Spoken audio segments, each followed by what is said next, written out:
This podcast is part of the Big Heads Media Podcast Network. For more great podcasts, head over to bigheadsmedia.com. Previously on TV Tuners. Swanson, you purchased the Sun? My car's been impounded in New York City? Kieran's got to solve this murder. But how's he going to do it? Let's rob the soda truck. Perhaps they have forgotten how to rid the world without fire. How to cook radishes? And now, TV Tuners continues?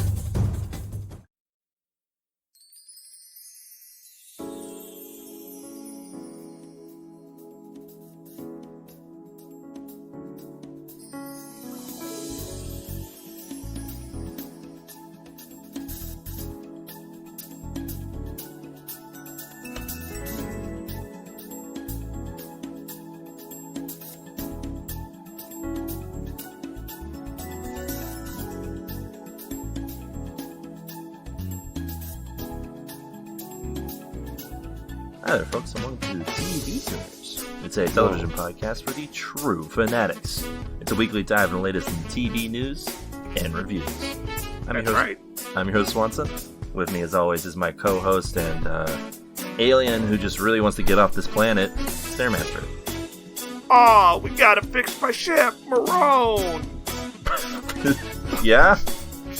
Gabagool! He was Christopher! He was real Italian, yeah. He was like a very Soprano-esque figure in this one. And with us, as always, is our other co-host and dog-like alien that eats candy bars, Kieran. Hey, what's going on? I'm going to destroy this planet. Mark my words. Yeah, or I guess mark the words of other characters. This planet will explode in 5 minutes. Oh, wow. Well, that's not enough time to record a podcast at all. Can we delay it? No, we talk really fast. Like, Yeah, faster than normal people can, so... Yeah, it's almost like there's like too much going on in a given episode. Yeah, it's going to seem like our conversation is going to span... over an hour, but it's just going to be 5 minutes. Don't worry, Also, folks. a lot of our dialogue is, redundant. Yeah, also, there's going to be a lot of, jumps in logic to get to the next act. And a lot of us just standing by a lakeside staring at each other. Yeah. Flashing back to previous moments. A lot of us just standing there speechless and devastated. Just like, Yeah.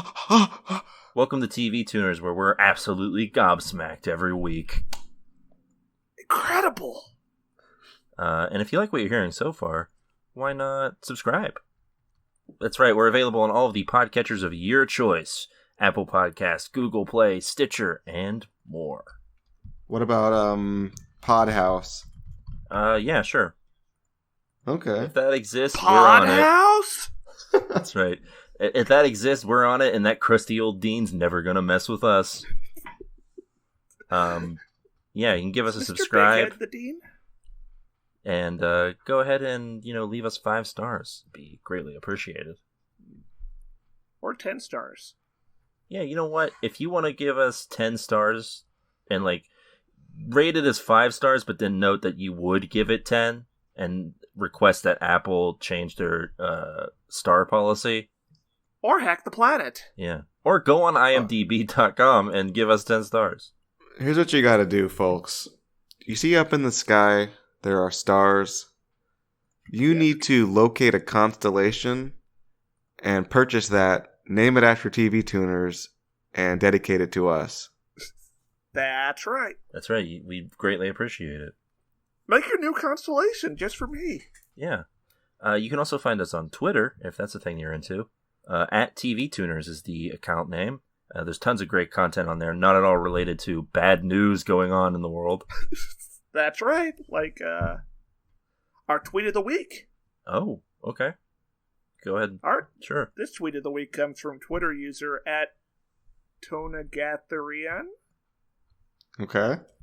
I'm sure that you pronounced that correctly. Yeah. They're not going to be offended at all. Go ahead. Mountain Dew is based on and is a corruption of an ancient comedic elixir flavored with citrus peel and silphium. So you're saying that Mountain Dew is some kind of like magical elixir? Yeah, it's like an alchemic potion. A tonic, if you will.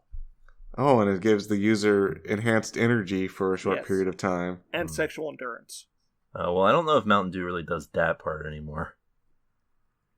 Sexual endurance? Yeah, I don't think... what a shame. Everything sucks these days. I'm judging... Mountain Dew, the fast food. Yeah. The police.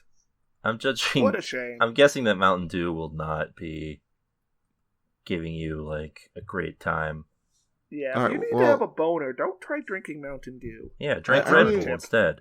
I think we need to do a scientific... Red Bull gives you stiffs! Scientific study for this. Because Red Bull does work. Everyone knows about that. Yeah, it's practically in the advertising. Yeah, so we're doing like a study where we're trying to pop one off? On Mountain Dew, yeah. You have to drink an entire 2-liter Mountain Dew. And then we have Keo jerk us off and see if he can get us to completion. That's right. That's how these surveys always go. Yeah, and except we don't know which one of us drank the Mountain Dew and which one of us drank the Red Bull.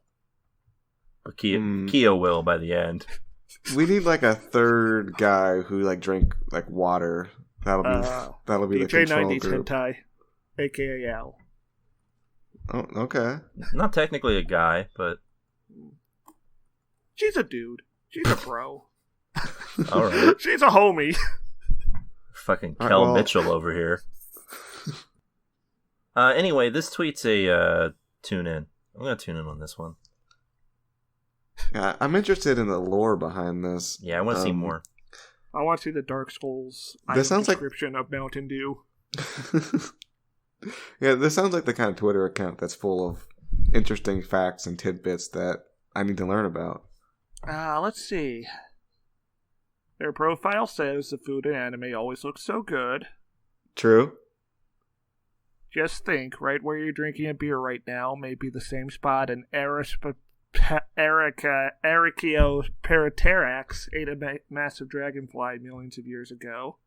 Mm-hmm. Is that like a dinosaur that you just butchered the name of? Yes. Well, good thing it's already dead. So it has no feelings to be hurt.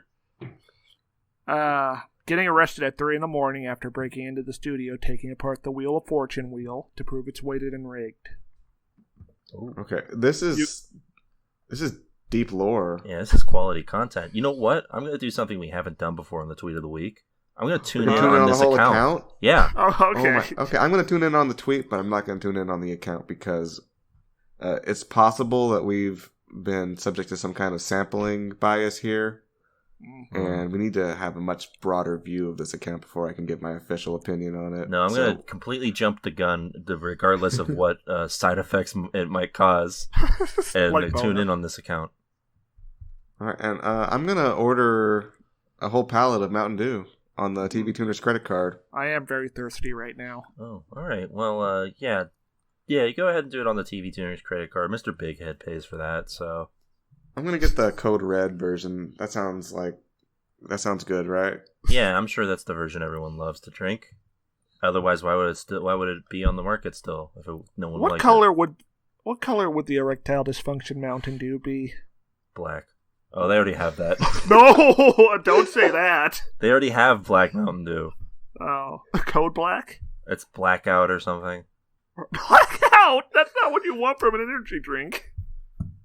Or maybe it's time for bed. I think every color of the rainbow has been made into Mountain Dew at this point. Other than rainbow. Violet. Rampage. Wait, you saying Violet Rampage is a flavor of Mountain Dew? Yes. Okay. Anyway, everyone knows the true cure for erectile dysfunction via Mountain Dew is Baja Blast. Okay, I agree with that, Swanson, but that gives me the idea that we definitely need to have a segment later, not today, but some other day, where we just go over Mountain Dew flavors. Oh, have you ever drank that, what is that, the Jolly Ranch drink? Oh, yeah, that was a bit too much for me. I had that once in my life. I had the blue flavored one. Yeah, same. That was a bit much.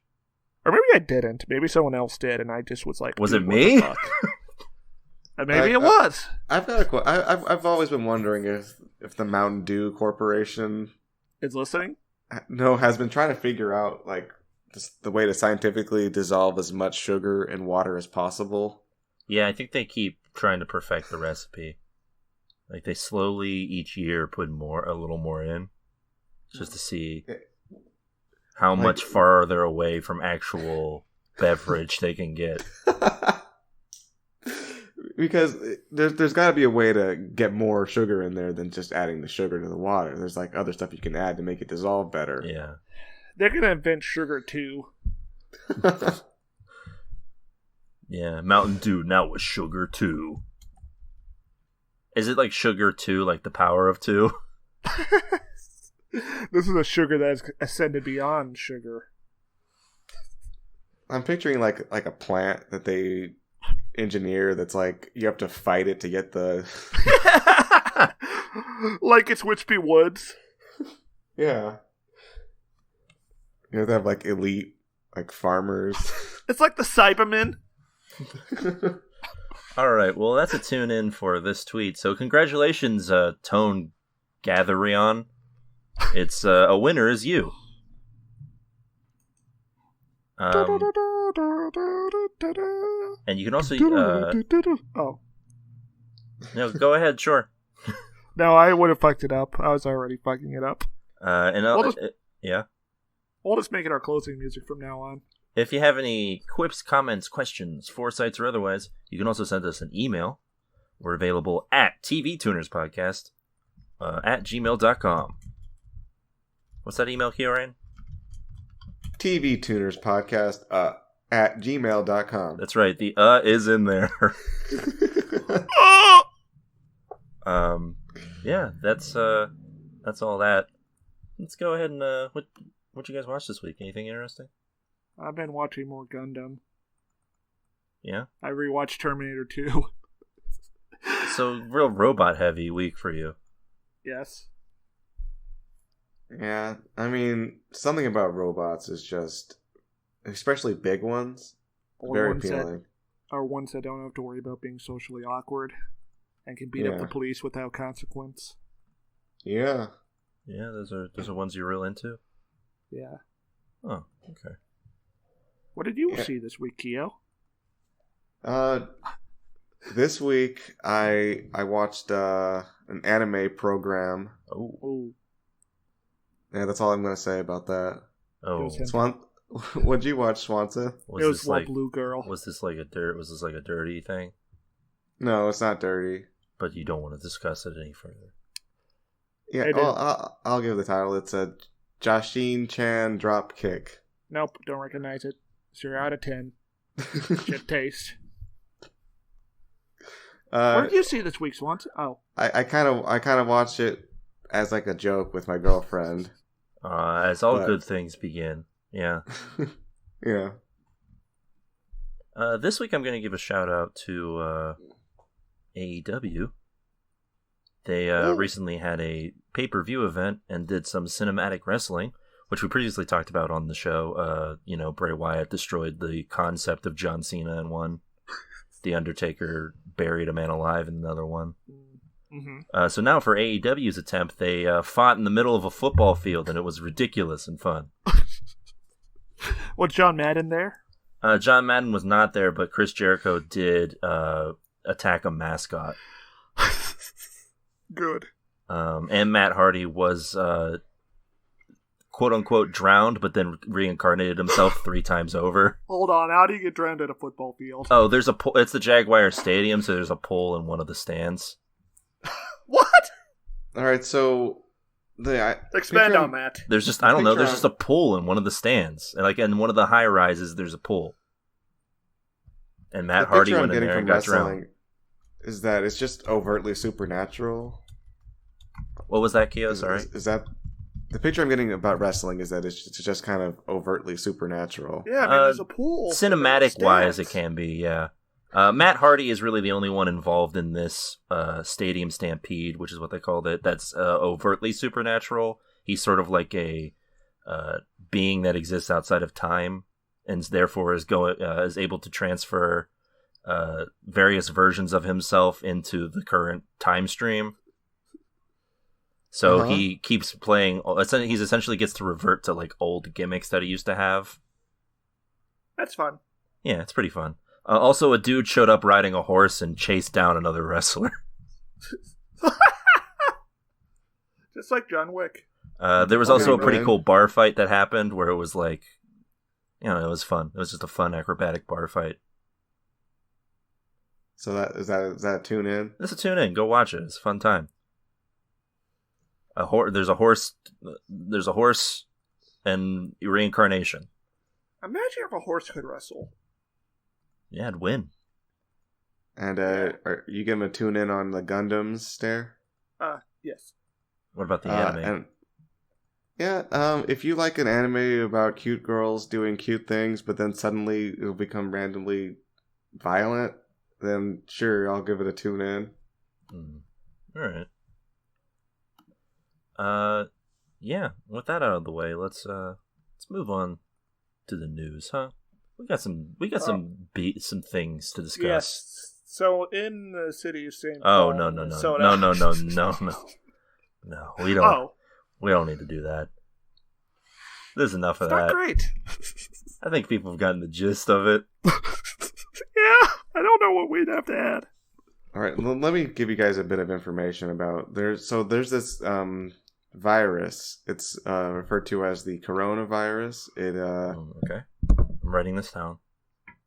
It seems to have originated in China, and it's become a global pandemic, causing a lot of problems economically throughout the world, and causing hundreds of thousands of deaths. Now, Kyorain, have you thought? What are your thoughts on us just blaming all of this on China? Should we do that? You think it's a good idea? I think that might be a little racist. Yeah, we should blame it on Israel. I think that might be like a little anti-Semitic. Well, I heard a theory that this was a bioweapon Israel's deployed in Iran. Like, where'd you get that? Like on 4chan.net? Stormfront. Oh, so worse than 4chan.net. Yeah. Racism.org. Well, speaking of bad things, Criminal Minds. The long-running CBS procedural where you get to watch a woman die horribly each week. One of many, was recently ended its run this past year, but now that it's all over and done with, it seems like the state of California is taking legal action against the show. What, did they actually murder a woman? No, not... let's see. California's Department of Fair Employment and Housing is taking steps against what it considers a, quote, unchecked environment of intimidating, hostile, and offensive behavior. What? From the show's director of photography. What? Which, if there's one person, housing authority? If there's one person that I would suspect to not have uncontrolled power in a TV setting, it is the director of photography. What is this? What did he do? California has filed what is being called an extraordinary suit against various studios and executive producers involved in the show, including CBS Studios, ABC Signature Studios, the Walt Disney Company, and other individual people based on accusations that the show's executive producing team protected Gregory St. John's, the director of photography, for years. Are you saying there's problems in the industry? Yeah, there's problems in the industry apparently. Also, specifically, it seems to be a lot of these problems stem from CBS shows. I don't know if we ever talked about it on the pod, but there was that whole thing where the lead actor on Bull sexually assaulted a lady who just left the show, but then the show keeps getting renewed. Well, as you know, CBS stands for crass. I don't got anything. Sorry. Yeah, okay. It's just C. It's just C now. And of course, an incident that we did talk about the show probably a year ago at this point. Former CBS head of programming Les Moonves got a ton of accusations against that boy. We need to outlaw television.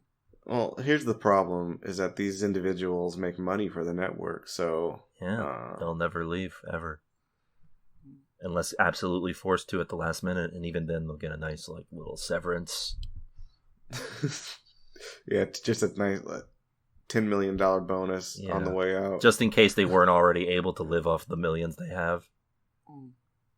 Anyway, the producers on Criminal Minds are accused of taking no necessary steps to prevent sex-based harassment and discrimination, and firing anyone who resisted or tacitly invaded St. John's advances or abuse. Like, no? Like, zero? I mean, that's I can't even believe the allegation, yeah. Yeah. The suit says that over a dozen men were fired by the show at St. John's request and accuses the Walt Disney Company of employing the Walt Disney Company's Employee Relations Department of conducting inadequate investigations designed to exonerate him. It goes on to say that no action was taken until the media began reporting about these allegations, in which he was fired and still received an enhanced severance. Huh. Enhanced. This severance enhance. Oh, they enhance further. Here's an extra $5 million for every man you fired. Yeah, probably. The severance was enhanced with cybernetics. Now, currently, obviously, St. John's nor Disney have responded to this allegation, but it seems like there's some legs to this, considering that this is apparently a very big case. Also, Criminal Minds had 15. It went through 15 seasons, about like 300 something episodes, but it was not at all perfect. I'm just utterly shocked that Criminal Minds had anybody involved with it that had any problem with women.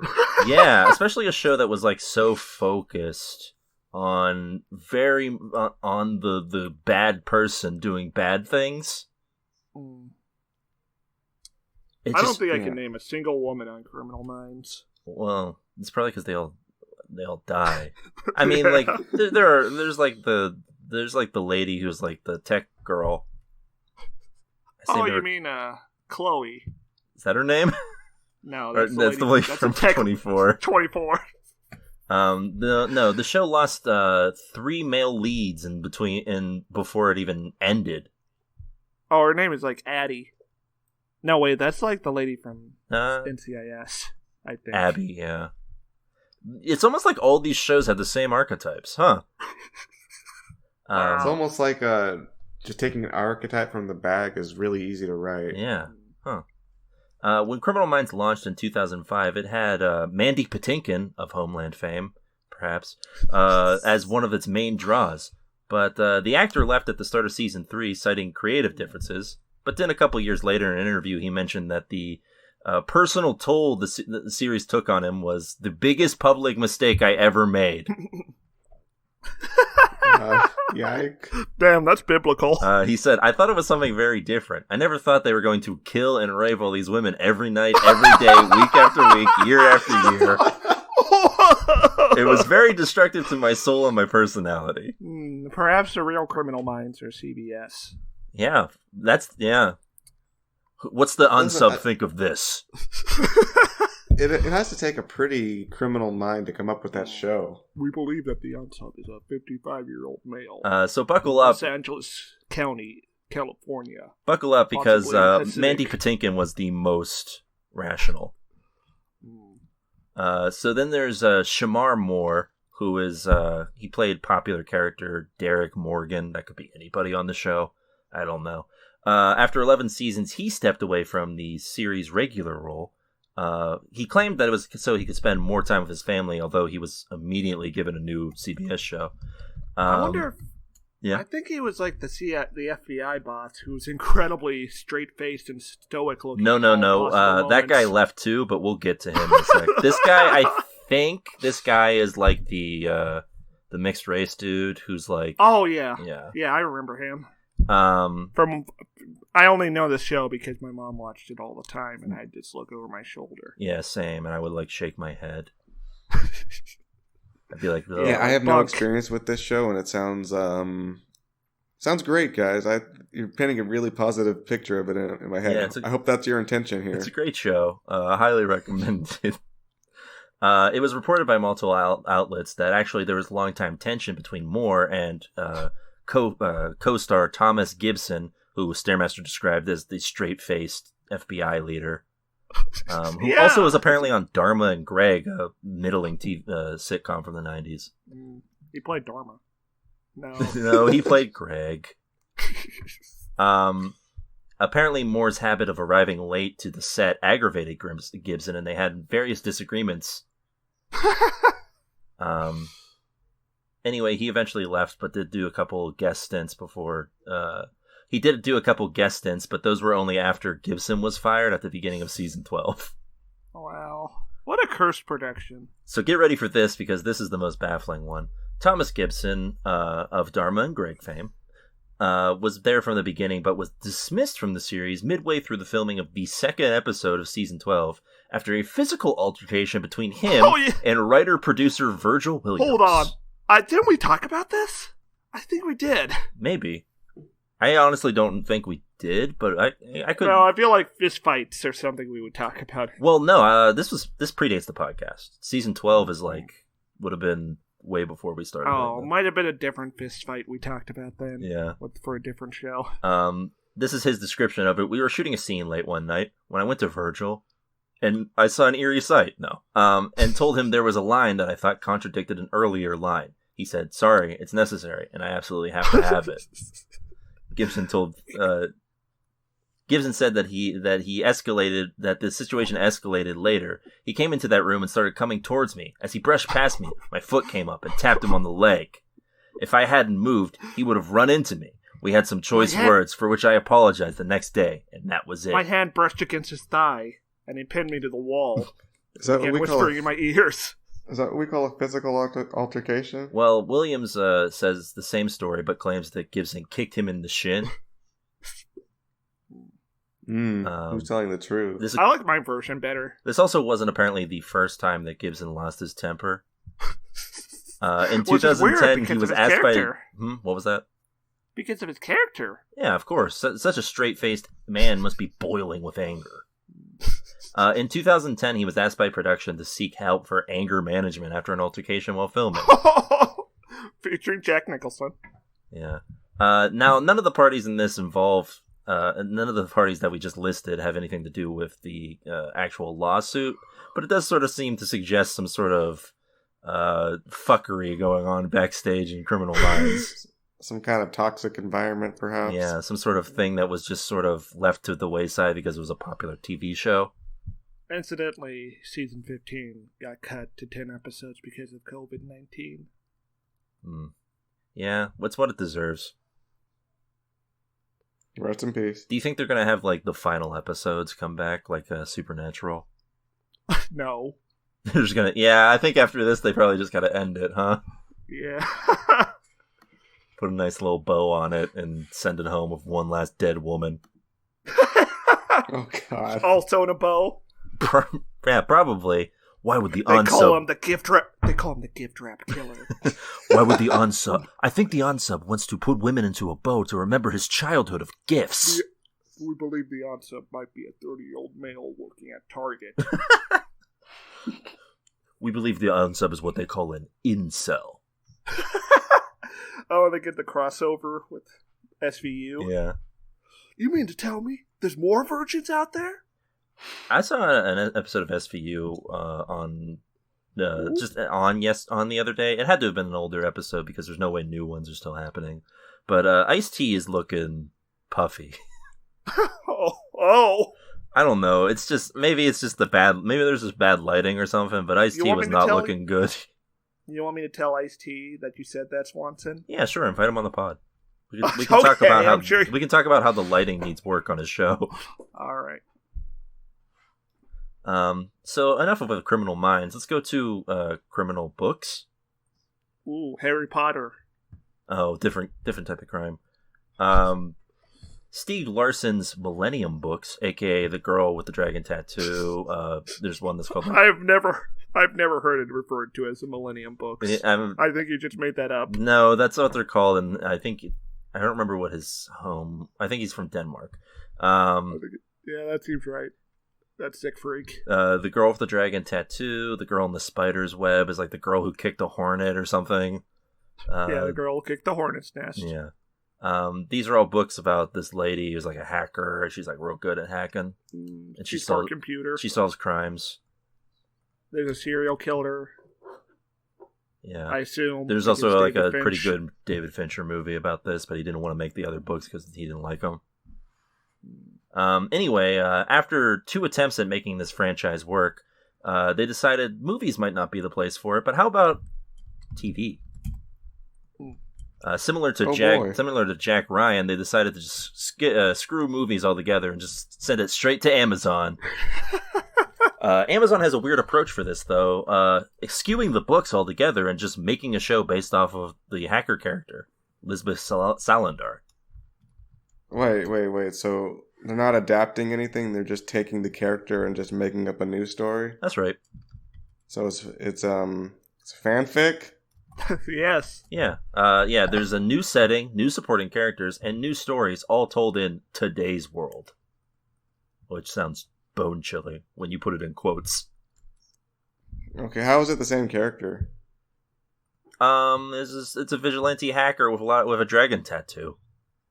She's on a computer, Keo. Yeah. She's probably got like a haircut that's like punk rockish. Maybe has the same catchphrase from the books. Yeah, well, yeah, she did have... I'm in! Yeah, that was, of course, where the catchphrase was popularized. Okay. So I guess she could be like a Sherlock Holmes of hackers. Mm-hmm. Anyway, the general idea seems to be that Amazon is going to do like a sort of a weekly sort of serialized thing here where each week she's solving a new hacking crime or something.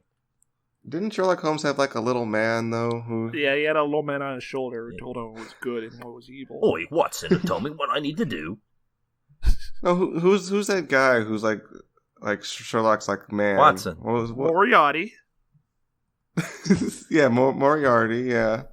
Oh yeah, Moriarty's sort of like the devil on his shoulder. So like, is this adaptation not bringing in characters from the books like that? Presumably not. The only 2 recurring characters I remember are the hacker lady and, of course, whoever Daniel Craig played in the movie. James Bond. That's right. Yeah, and James Bond. Yeah, that's it. I mean, that's it. I'm offended. And that wraps it up for Taylor Blazers. Fuck. What did Terry Taylor Lid Blazers? What was that? I just stumbled on every word possible. It was like I rolled a nat 1. Yeah, on life. Terrell Blazer. On Terrell Blazers. On Terriers. On Terrier Blazers, our new podcast where we watch all of Terriers. All like what, 1 season? Yeah, so it's just 13. It's just a 13 episode podcast. And then maybe 14, because then the last episode is just us talking about how good a second season would have been. What a shame. Anyway, it'll be our manifesto. Yeah, or maybe we'll start that Justified podcast. Yeah. What's that? What's Justified? It's like a cowboy. It's like a modern cowboy show. Except he's a piece of shit who keeps killing people whenever he has to do anything. He's like crooked as shit. Yeah, and everyone's like, "Why you keep doing that?" And he's like, "I don't know." I'm the simple country boy. Also, it starts with him getting fired for like shooting the 5th person in a row while working in the Miami police. Yeah, he says, "I don't know." Pretty much. I don't know. I'm a simple country boy. Well, what he actually says is the reason the show is called that, which is that the killings were justified. Okay, well, I'm on board with this program. I want another season of that to come out. Well, I think there's enough seasons of Justified. That's not the problem there. Well, first we gotta finish our Bleach recap. Yeah, maybe someday. Yeah, we're at episode 12 out of 486. Ooh, well, not enticing. Our Dark Trio's already completed the podcast. Oh. Yeah, Dark Stare, Dark Keo, and Dark Swanson have already finished it. Well, yeah, because Dark Swanson never went back to work. Are you envious? That's why I don't think Dark he's Dark Swanson, because he continues to collect unemployment and ruin the economy. He's Dark Swanson because the lights are off. That's right. He didn't pay his power bill. Wow. He's really not very responsible, Swanson. You should probably talk to him about that. Well, there's no reasoning with a man named Dark Swanson. Yeah, you're right. I don't know. He's a nice guy. One time he told me to buzz off, nerd. No, I mean, he's a Whenever little I talk abrasive. to Dark Stare, he's just like, you're not so different, you and I. Oh. Yeah, Dark Swanson never tries to, like, recruit me. He's always just like, whatever, buzz off, dweeb. He also talks like a 50s greaser. Wow, Dark Swanson's cool. We should have him on the pod instead of you. Oh. I don't know, guys. Well, I'm sorry. I was joking. if we brought Dark Swanson on the pod, he would just talk over whenever Swanson. Hey, tried to what's up, speak, dweebs? Oh no! Oh no! Yeah, it's me, Dark Swanson. Hey, Hey. Dark Swanson, there's a jukebox outside that's broken. Could you fix it for us? Yeah, in a minute. Butt master. Fuck! So, what's the next Are you news gonna really story, take that Dark from him, Swanson? Stairmaster? The next news story is, get this. That's right, I made that noise with my mouth. That's really crass. I don't like this at all. I'm gonna call in Dark Keo to handle this. Uh-oh, it's Dark Stairmaster. Don't you hate him, Stairmaster? Take his neck, and crush it. Strike me down and I'll only be more powerful than before. Oh, that is a good point. I don't think Wait, I I can thought- kill him. I thought Dark Stare was like teamed up with Dark Swanson. We have a love-hate relationship similar to the regular Stairmaster and Swanson. That's right. Only it's Well- more sick and twisted, because we're dark.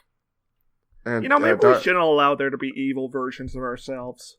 Dark Keo's a legendary assassin. Yeah, I guess we won't go after him, but maybe you could shoot these two guys with your gun, Keo? Blech.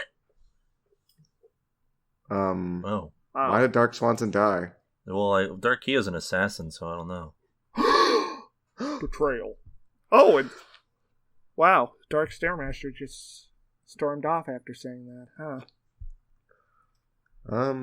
Okay, I guess like Dark Keo killed Dark Swanson and left. I don't know. Dark Keo's a mysterious dude. He never seems to talk much.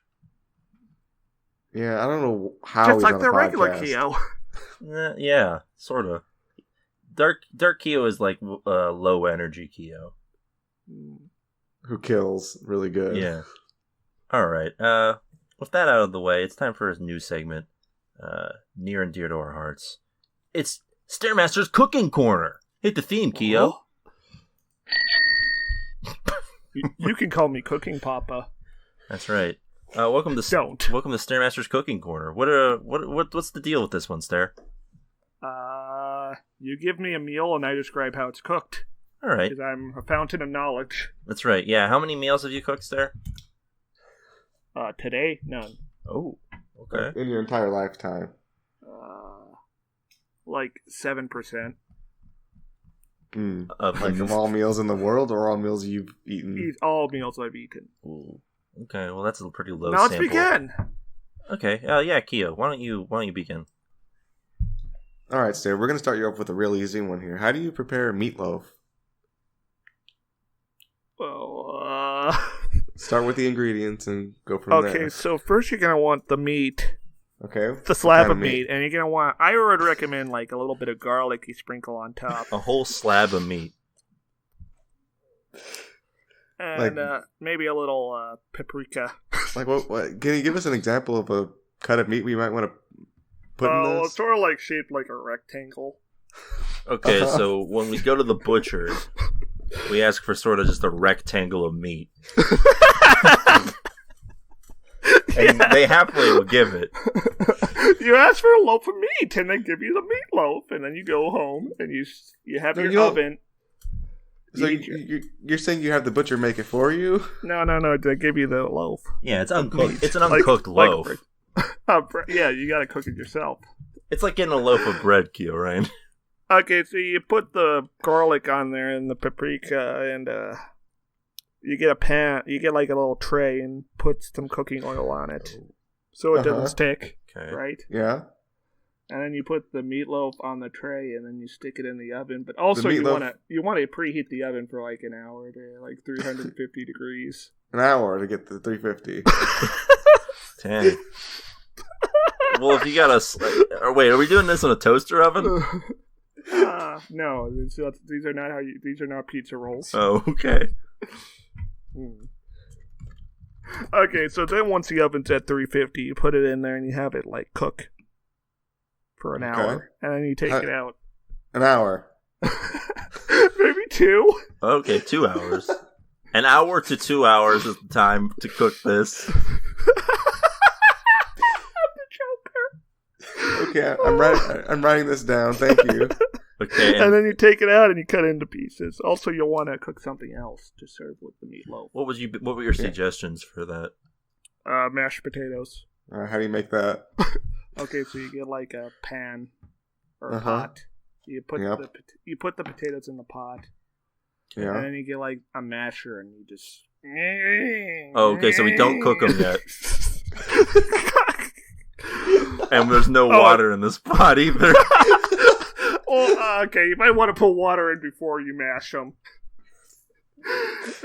Maybe a little bit of butter too. Okay, and when does the cooking happen?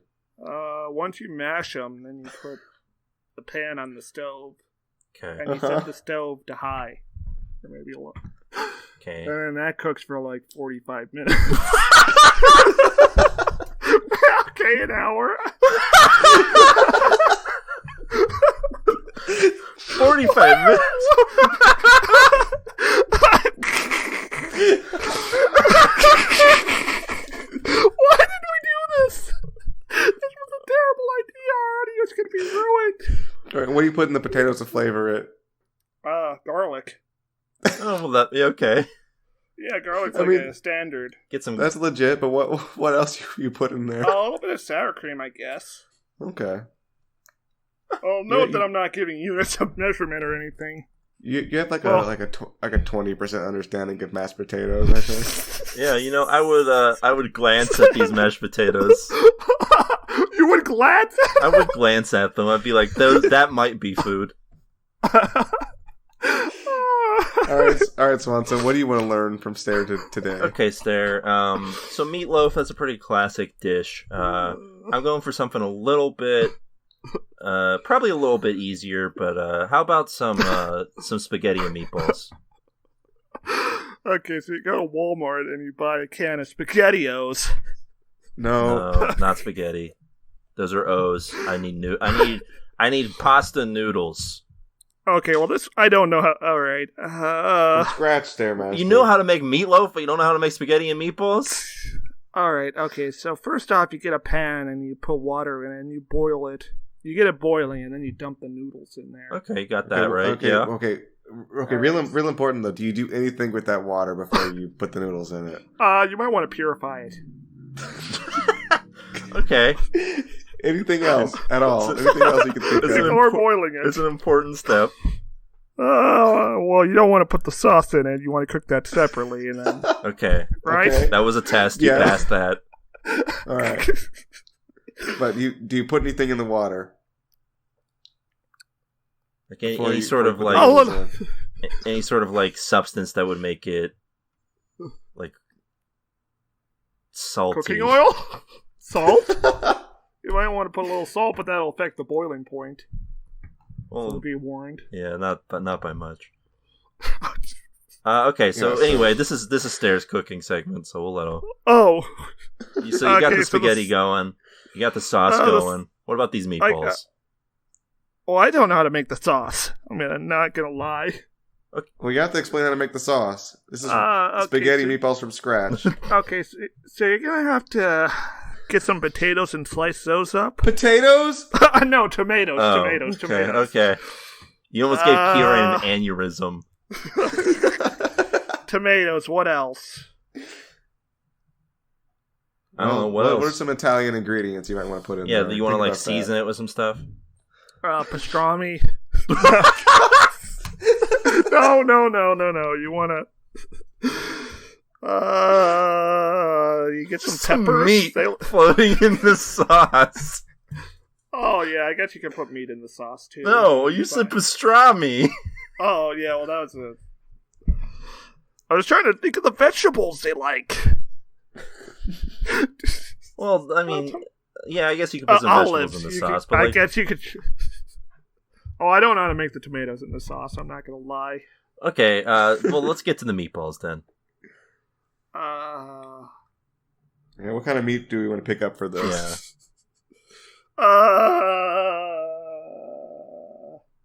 You want to get like some beef type. Beef type. Okay, so I go to the supermarket. I say, "Where's the beef type?" like that lady used to say in the commercials. Where's the beef type? You want the soft meat so you can roll it up into balls. Okay, it's soft meat. Soft meat, beef type. There, I'm going to try to help you out here. Are you thinking of ground beef? Yes, ground beef. Okay. Yeah, you want to put that in water? No. Not in not water? yet. I don't know how to solidify it. I'm sorry. I don't know. Okay, get this there.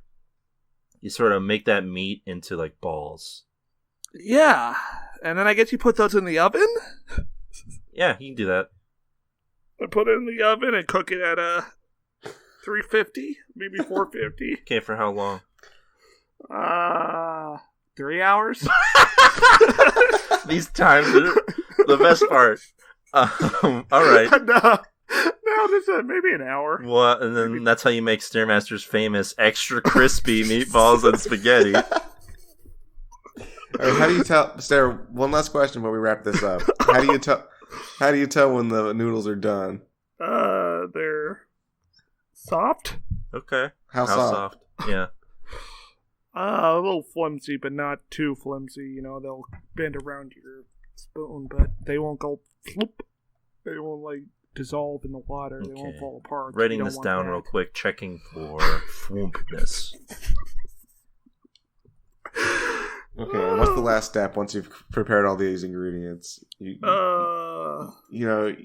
made your noodles. Okay, so you get one of those grill type ladles, and you get that to get the noodles out without the water, and you put that in a bowl, and then you dump the meatballs and the sauce on top of it, and you stir it.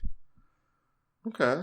And then you got yourself some... You have yeah, and then you have a nice little Coca-Cola or something. Oh, okay. On the side. Because you're treating yourself. Yeah, on the side. You don't want it in the spaghetti and meatballs. Yeah, you want that as a drink. Ooh. And then you take your Prozac because you're trying to cope with the fact you don't know how to cook anything. 27. All you got going for you is a podcast where you're supposedly good friends are just humiliating you in front of the entire nation. Well, this has been Stair's Cooking Corner. Good work, everybody. Until next time. All right. Well, with that out of the way,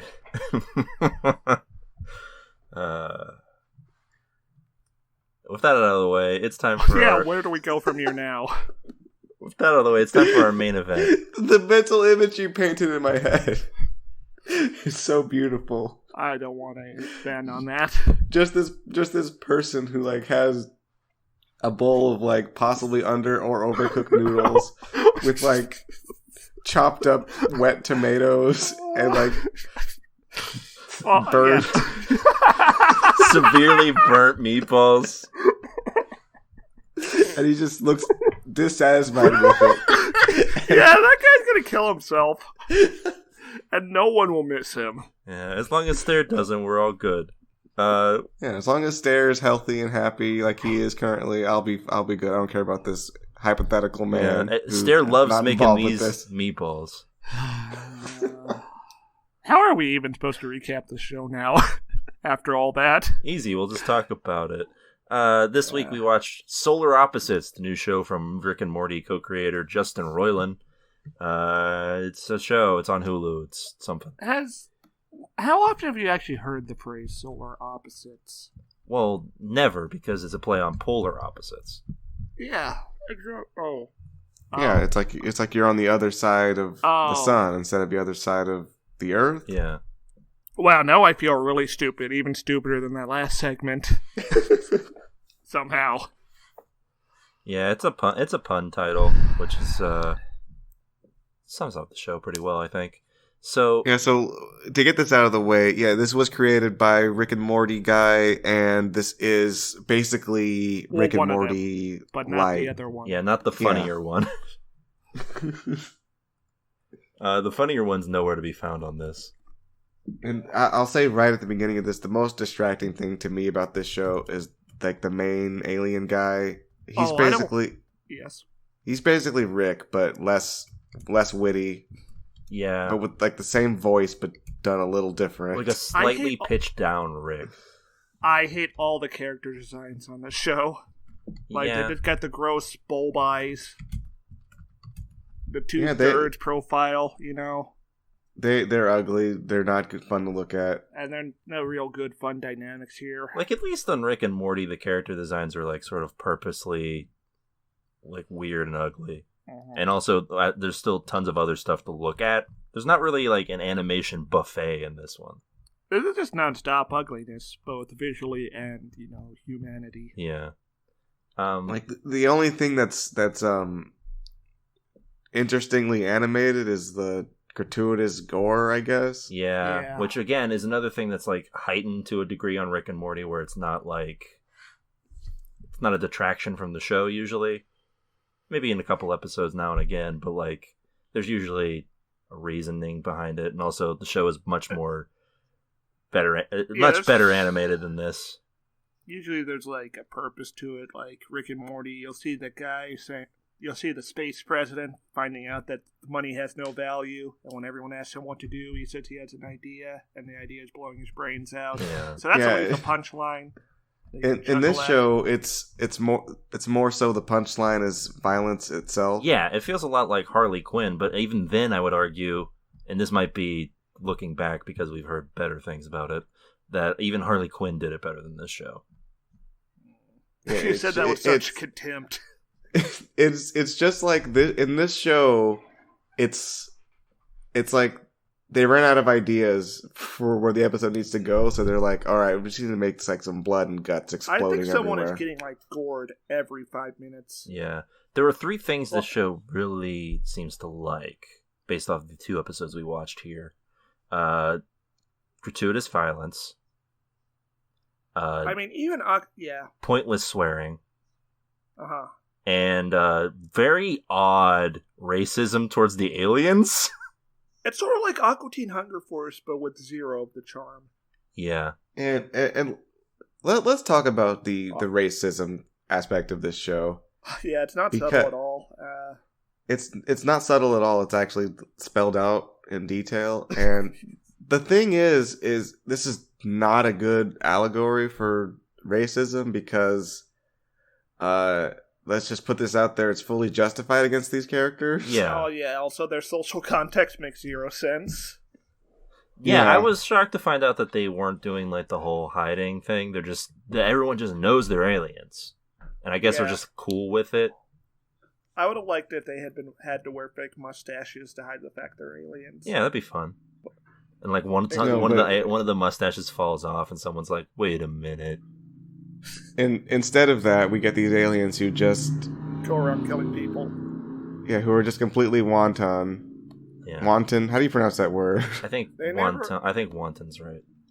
Yeah, there's no consequences for this. No, at the beginning of the episode, the not Rick alien causes irrevocable damage to the Earth. Yeah, we see Big Ben literally fall into the planet, and there's just nothing about it. Yeah, he's just doing his wacky alien stuff. Yeah. But also have to worry about being lynched by Nazis. Yeah. This show doesn't know what it wants, I guess. There's one positive I have from this first episode that I wrote down, which is that Terry, the other alien voiced by Thomas Middleditch, is wearing a shirt that just says Dick Wolf. Yes, I also noted that down. Which is the only thing I enjoyed from this. The only thing that I was like, that's pretty funny from the first episode. Well, before we go further, right at that scene, that's right when he comes out of the Earth, he teleports back. Yeah. He says there was a shooting at the dog park, and that's like the reason they have a bunch of dogs in that scene? Yeah, I believe so. What? Well, yeah, all of the owners of those dogs have been shot. What? There's a mass shooting off screen, and that's a joke? Well, yeah, the joke is that the dogs don't seem to care. Okay. Oh, that's hilarious. Yeah, it's a All right. it's a fun gag. A fun goof. Is it? It is what you're... It's just Anyways, a fun goof. Okay, so there's a space family. There's a space dad. Another And space I guess dad. he's got 4 kids. I guess, 4? or maybe that's his. I guess maybe that's his gay husband. It seems like they have like some sort of quasi relationship deal. They're best buds. Yeah. And yeah, so there's 2 kids. They're sort of like the ones from Bob Burgers, but that's completely annoying. Yeah, they're also voiced by children. Or at least... Also, there's Yeah. the pupa. Yeah, that girl is definitely gives me that girl from Bob's Burger vibes. But not as fun. Yeah. No, she's not. Yeah, she's not as cool. And she's like every other character, really ugly as well. I don't know, she's giving me sort of alien Lisa Simpson vibes. I don't think Lisa Simpson would lobotomize someone. Well, that's why she's an alien. I don't know. She doesn't seem... Lisa's whole thing is that she's kind of moralistic. This character isn't. I guess moderately more compared to her brother. Or whatever the relationship is. We get like a little intro in both of these episodes where like they sort of explain the deal, but not enough to like make it anything more than just a shrug. Which is like, I guess their planet blew up Superman style. So they got shuttered to Earth with what they call their replicants, which I guess are like the form of children. And they have a pupa who's got a mission to like reform the world in their... Yeah, he's like the Chimera Ant King. Yeah. So the main thrust of this first episode is that Terry gets Corvo, the not Rick alien, interested in a television show called Fun Bucket about a titular alien who goes on various adventures. I guess this is like Alf? Yeah. But I don't know why they named him Fun Bucket. No one would watch a show called Fun Bucket. If I was like flipping through channels and I saw coming up next some Fun Bucket, I'd be like, ugh. And I'd change the channel. Yeah, he gets real into this character because he also doesn't like humans. Yeah. And he lives a life he can't. Except to easily do once. And a few minutes from now. Yeah, the long and short of it is that he recreates Fun Bucket after realizing that he's not real. And Fun Bucket doesn't like the way they treat him, and so he finds people who care about him. And so they make a second one. Yeah, I think he gets like 2 boyfriends at a club. Yeah, something like that. And they recreate Fun Bucket, but it's like a worse version because they didn't pay attention to how they recreated him. And then they morph together into like it's a hilarious gross version. Yeah, it's like it's slightly grosser. Yeah, it's like eyes are popping out. And it's like vomiting. Also, he keeps his catchphrase is "Who's ready for piss?" and "Put your sin in me." Yeah. Which in a better show would kind of be funny, but I'm already in a bad mood watching this. Yeah. The other thing is that like this show's dialogue is obnoxious. I was gonna say quick. Like quick to the point where it was like, why? Like Rick and Morty, the dialogue is also pretty quick, I would imagine, but they don't go so fast as to not like pause for, comedic effects. Yeah, and they also do this thing where they very quickly blurt out exposition about their alien species, which is just kind of baffling to me. Yeah. So they go to they go and they try and make Fun Bucket jealous with the second Fun Bucket, and they morph together into some Akira-like monstrosity. And then it's just like 5 minutes of just Akira-like monstrosity would imply it's creative looking, but it's just Fun Bucket, but uglier and big. Yeah, that's true. That's the other thing too. Well, if this were Rick and Morty, it would literally be an Akira situation. Well, it's not just uglier. It's like gory. Yes. Yeah, so it murdered a bunch of people, like a la Super Jail, but once again, that's not visually interesting. Yeah. So you don't even have that. That's the real problem with this, right? Is that like I guess I would be more accepting of it if there was like anything visually interesting going on, but this just feels like one of those shows that would last a season on like Fox's animation damnation lineup, like stuck in between like Family Guy and American Dad. It's not like wacky, fun ways of seeing people get killed. It's like gratuitously gory and uninteresting ways of seeing people die. Yeah. And that's not funny. Like if I was like watching like an episode of Family Guy and I heard "Stay tuned for the new solar opposites," I'd say pass and like change the channel and turn it back on when American Dad came on. Because I mean, like I don't know what I was expecting out of this show. I wasn't like positive going in, so that's never great. But like I was expecting something a little better, maybe. I was expecting something that was going to be like middle of the road, probably. And it only gets worse in this episode. Well, not worse, but even less interesting somehow with this B plot where the kids are getting bullied at school, so they shrink the bully. Yeah. And then lobotomize her. Yeah, that was just unpleasant. Yeah. Hey, what are you talking about? Isn't it funny that they poured soda on her brain and like that was a thing? That was a great commentary on how people drink soda. Yeah, it's like bad for you, man. Might as well go for soda. It's better than slander. It's better than lies. It's true. Might as well go for a soda. Nobody drowns. And Copyright. Nobody dies. Copyright. You gotta add that. That was less than 23 seconds, Keo. Yeah, I guess is that the time limit? I don't know. I think it's 30 seconds.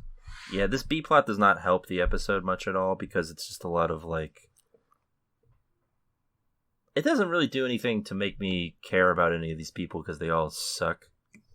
At least on like at least there should at least be one character who's like, yo, this is kind of messed up. Why don't we just not? Well, there was the janitor, and they shrunk him and imprisoned him. I for meant like in the eternity family. Shoe locker. Oh, there needs to. You be... mean like a Brian Griffin?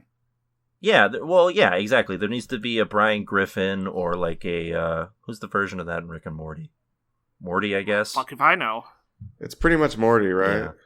Like there needs to be a version of the character who's like willing to call out. I thought they were going to do that in the second episode, but then they just straight up noped out of that dynamic. Yeah, ideally that's what you would have like this Terry character doing, right? Is having him be like, listen, man, the humans aren't all bad. We don't need to be doing this kind of stuff to humans. But no, he's just like along for the ride. No, Terry is just like barely repressed id. Yeah. And so then after the situation gets handled, they shrink down this thing and it goes back to the people who love it, I guess, and there's like a lesson to be learned about something. Nope, no lesson. Just that's it. Yeah, my main problem with the A plot is that they go from Act 1 to Act 2 to Act 3 so quick. Yeah. Corvo is introduced literally in the intro saying that he hates humanity and hates everything about humans, but then on the very first episode is like tricked into caring about like a human TV show. Yeah, we really needed to establish this premise a little better before doing wacky hijinks with this cartoon animal. Yeah. It seemed like a bit much for the first episode. But also that like immediately when they find out that Fun Bucket is not real, Corvo is heartbroken, but we don't really know why, because as far as we know in terms of time, he's only been watching the show for like 2 days. I assume he watched all the episodes in one span. Yeah, Okay, here's what I'm thinking about this show, and maybe I'm on a different wavelength from you guys on this, but here's what I took away from it. A lot of the reason why the comedy doesn't work for me is that it's predicated on the fact that they don't try to make it believable at all. Yeah. Like they just say, "Hey, isn't this wacky, unbelievable story funny?" But I think what makes these kind of situations funnier is if you could technically believe that this stuff is happening. Like if these aliens actually came to the world, that you could believe that this might be how it goes down. Yeah, Rick and Morty has a semblance of realism, so there's expectations for them to subvert, which is a key component of comedy. But in this show, there's like no rules. Yeah, it's just like, yeah, there's aliens here, and people know about it, and the aliens can do whatever they want, basically, and there's no repercussions. Yeah. Like, that's why you need the thing of, like, them... That's why when everyone does a show like this about aliens being around us, they have to hide their identity, because otherwise there's just too many things that you have to juggle to make it make sense. Yeah. It's suspension of disbelief. Yeah. Even the tiny semblance of it is gone in this, and that makes the comedy work a lot worse. Right, yeah. It's one thing if, like, everyone knows they're aliens and, like, the government has some, like, weird treaty with them or something. Or it's one thing if, like, they're pretending to be aliens, like they're wearing fake Tom Selleck mustaches or something. Mm-hmm. Yeah, or they have some kind of alien rule book they have to follow that... Yeah, since their planet sent them back here to, like, apparently recreate the planet in their image. Yeah, but these guys are... They're just evil aliens that are conquering the planet, but the people on Earth are too, I guess, stupid. Is that the commentary? People are stupid? Is that it? Yeah, that's probably right. We live in a society. Oh, yeah. Oh, that was the joke with the janitor, though. But they had a guy instantly figure out what was going on, but they just took him out. Yeah, that's right.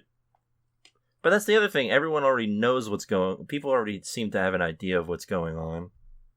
Well, they know they're aliens, and they're super advanced, but they don't go any further than that. Like season 8, not 1. Yeah, it does. It's like the world has already fully accepted that these aliens exist. Like these alien characters have like one-word descriptions. Yeah. Yeah. Like, what are the dimensions to Corvo? He hates humans, and he's very crotchety. Yeah, that's about right.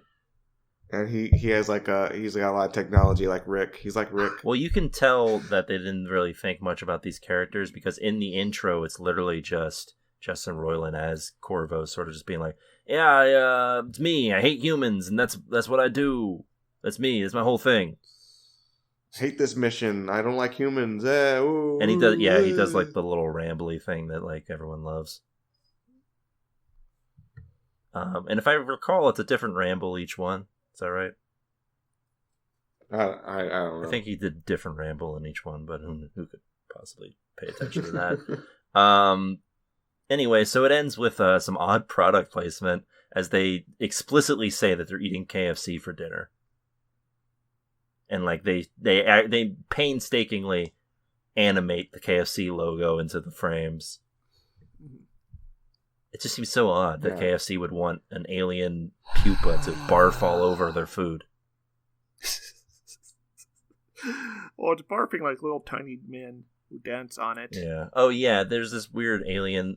That's another thing. That was like mildly fun, I guess, but they don't explain it enough for it to be like maximum funny. Well, they explain it too much, actually. Oh, yeah. Yes. They give us all the details.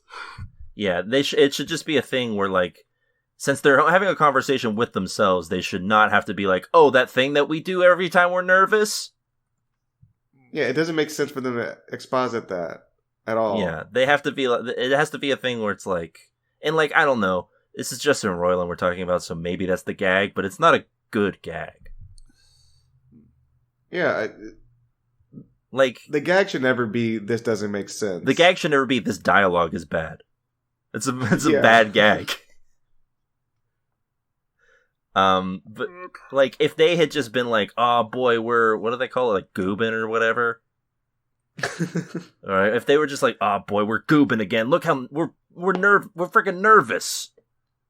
Or like one of them notices that the other one is, and then the other one's like, "You're goobin." And that makes them goob. Yeah, and then they're both goobin, and they're like, "Oh." And then Adam Sandler's like, "Holy shit, I'm gonna goob!" And he goes, "Gooby kappa gabba goo goo."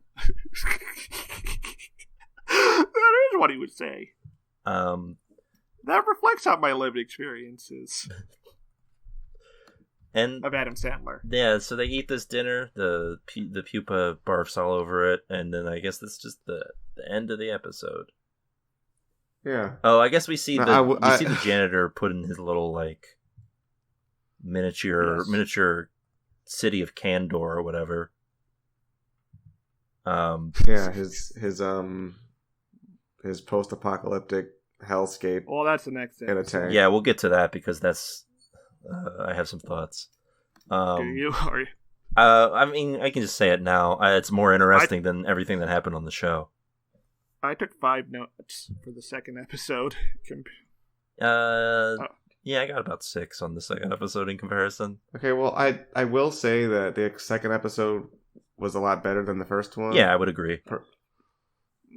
I don't really care for either of them. I would say it's a mild improvement. I thought the first one was like unrepentantly bad.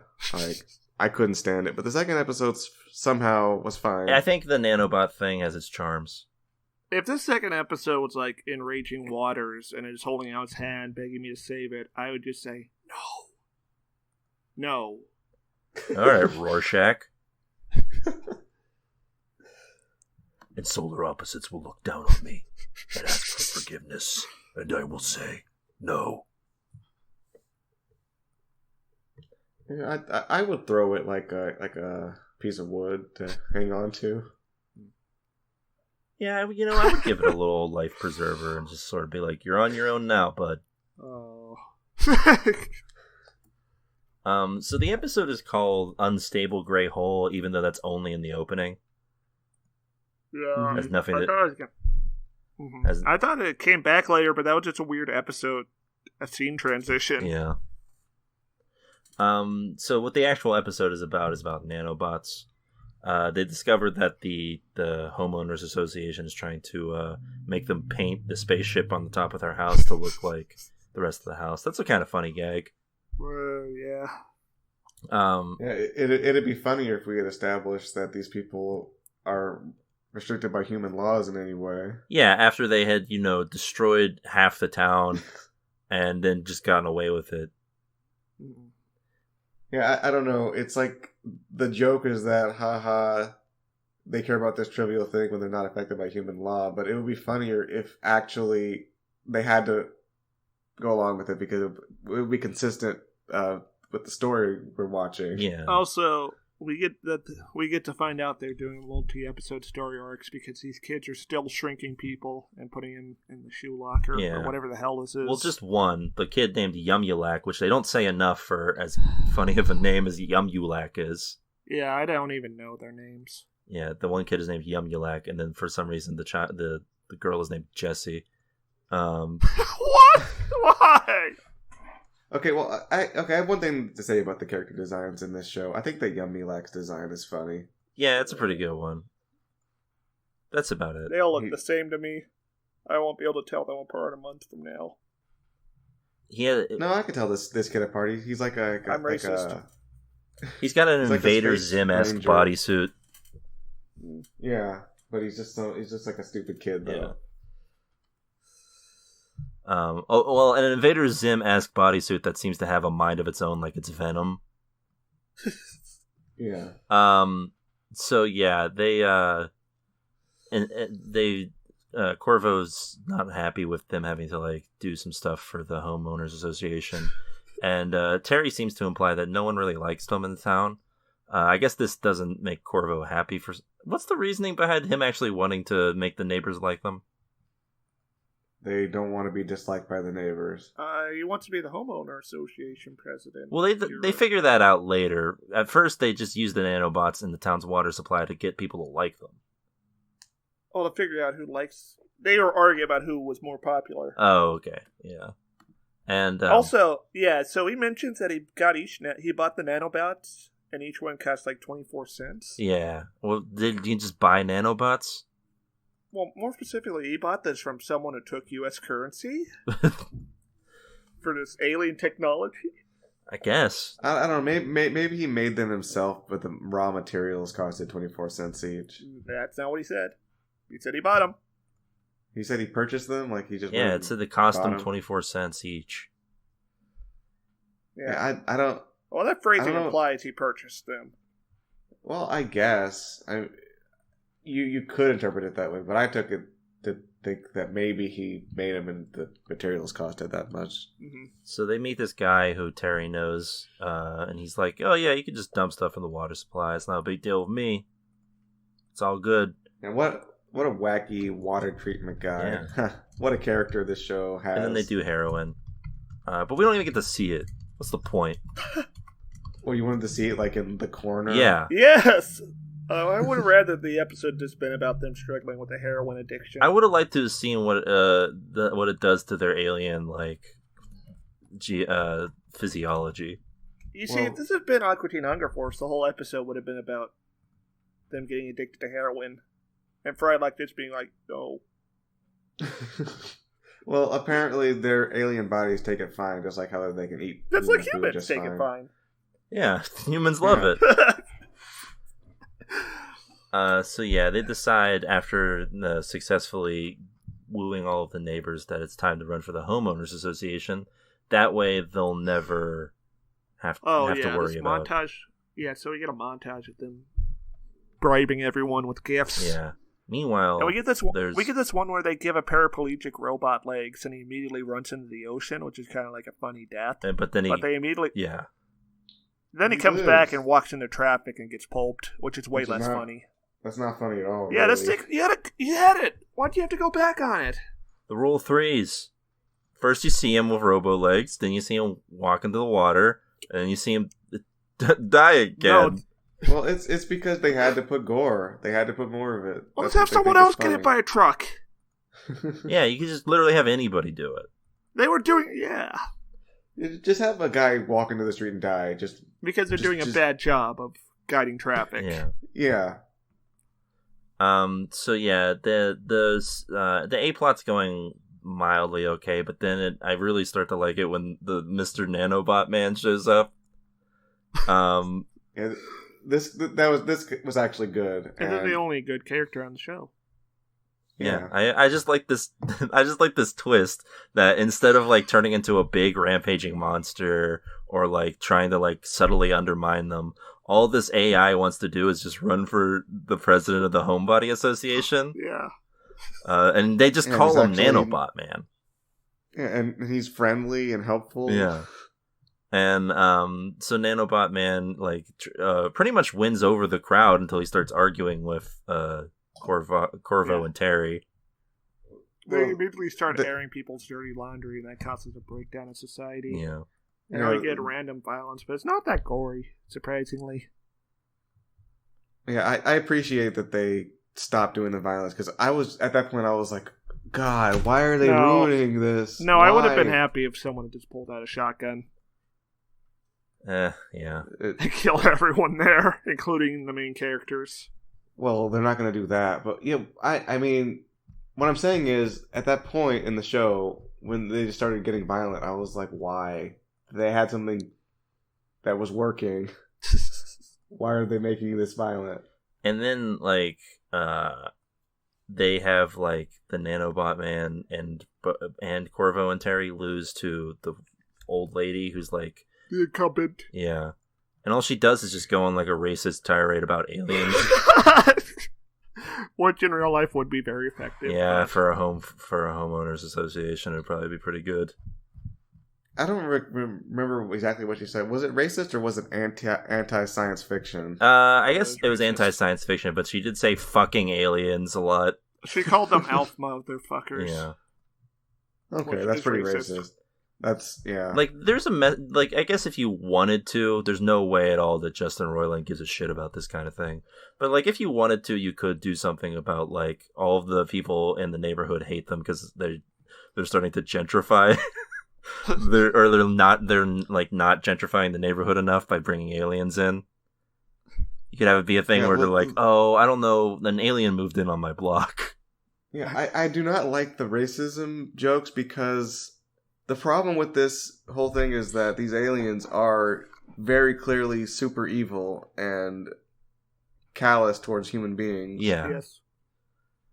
So you're on the side of the people being racist towards them because you know they're right. Yeah. Well, Keo, we have to secure a future for the... No. No, I would have preferred, actually, if Nanobot Man had just won, and then in future episodes, they just keep mentioning that they're fucking getting screwed by Nanobot Man on homeowner stuff. That'd be funny. Or, he just lives with them and he's the voice of reason. Yeah, there you go. Oh, He's a Brian that'd be Griffin. even better. Maybe he could become a giant robot. He could get different power-ups, and each week he'd fight a giant monster. That's the thing, yeah. If they create another giant monster, you got Nanobot Man to save it. Save the day. Yeah, maybe the show could just be about Nanobot Man. Maybe there are no aliens except for the monsters he fights every week. Yeah. Or the show could be about this miniature post-apocalyptic wasteland that's like way more interesting. Yeah. And the it's like what, the last 2 minutes that they show this, and it's more interesting than the entire 20 minutes preceding it. Yeah. Did we even mention that they ripped off Project Green Book or Green Room? No, not Project Green Book is a different movie than Green Room. Oh, I'm sure they're gonna do that a few episodes from now. Yeah. For those who might not know, like Keo Rain, I think Keo knows what Green Book is, right? It's about the white guy driving the black guy around the South, and he learns. I only vaguely know about it. Yeah, it's like a racist white dude, and he like learns to not be racist thanks to this black guy.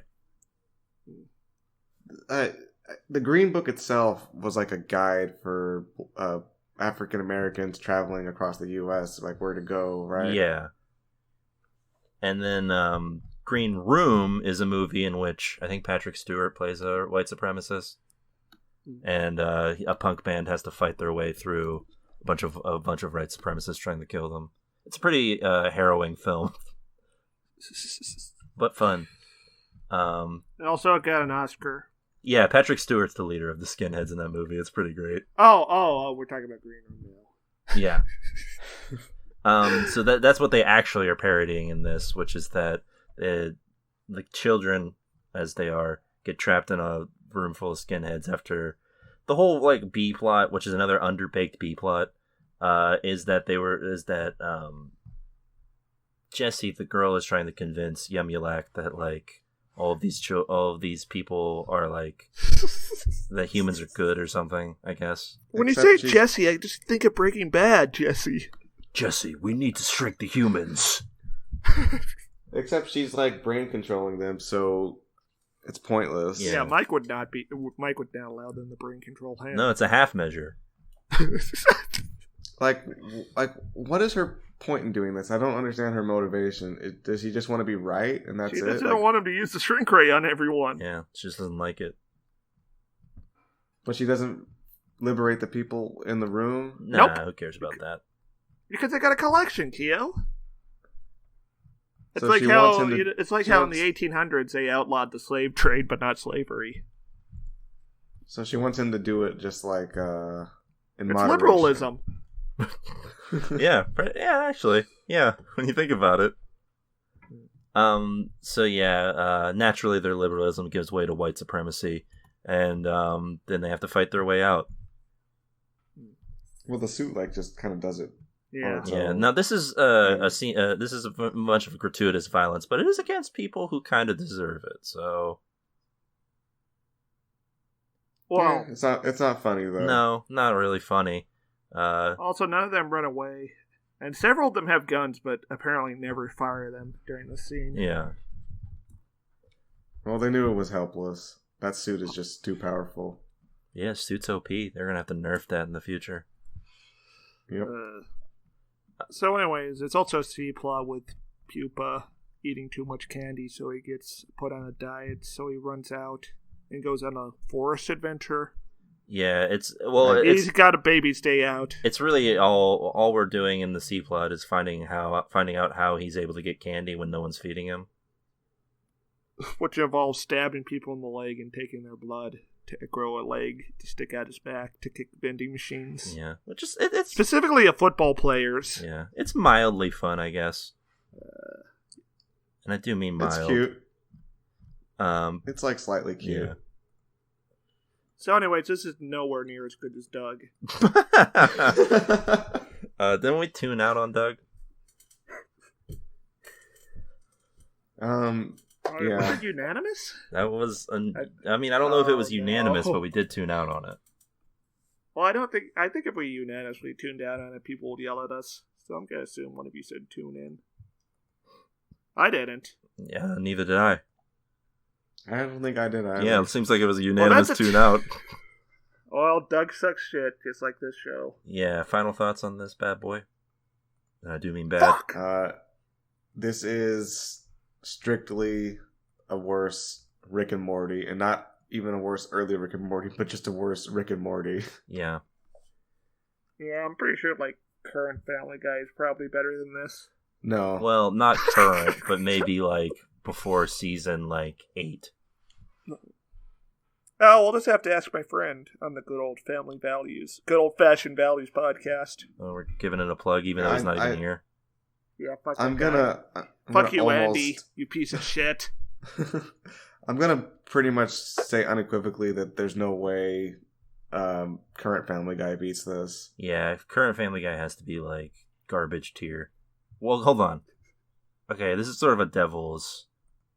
Advocate. No, a devil's Starring bargain here. Keanu Reeves. A devil's bargain here. Would you rather current Family Guy or current Simpsons?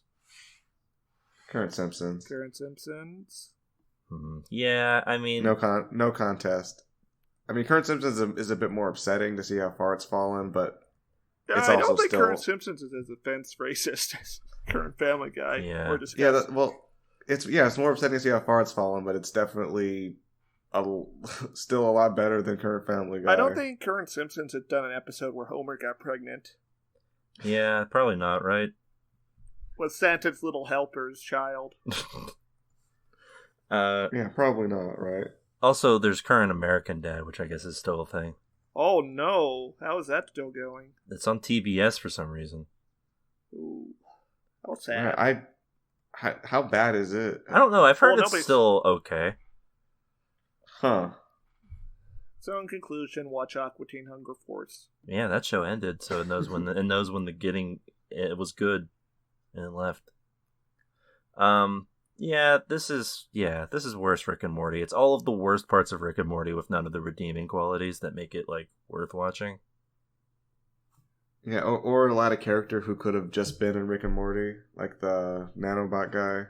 Yeah, imagine if Rick and Morty had to deal with a smart nanobot dude who was just charming. Yeah. Yeah, they would have done it better. Yeah. Yeah, that's it. I mean, this feels weird because it's it makes me wonder how much of Rick and Morty's success is due to just Justin Roiland and how much of it is due to the entire... I mean, obviously it's due to the entire writing team on that show, but he co-created this with another writer from that show, so... I don't care. Yeah, I'm gonna say this is a tune-out. Yeah, the show can go fuck itself. Yeah, this is a tune-out.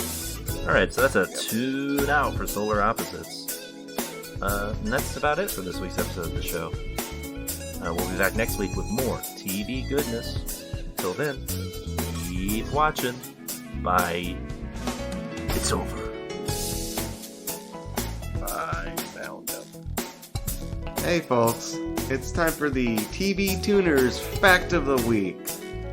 Did you know that Stairmaster once went roller skating for 3 straight days? I did it for Tibet.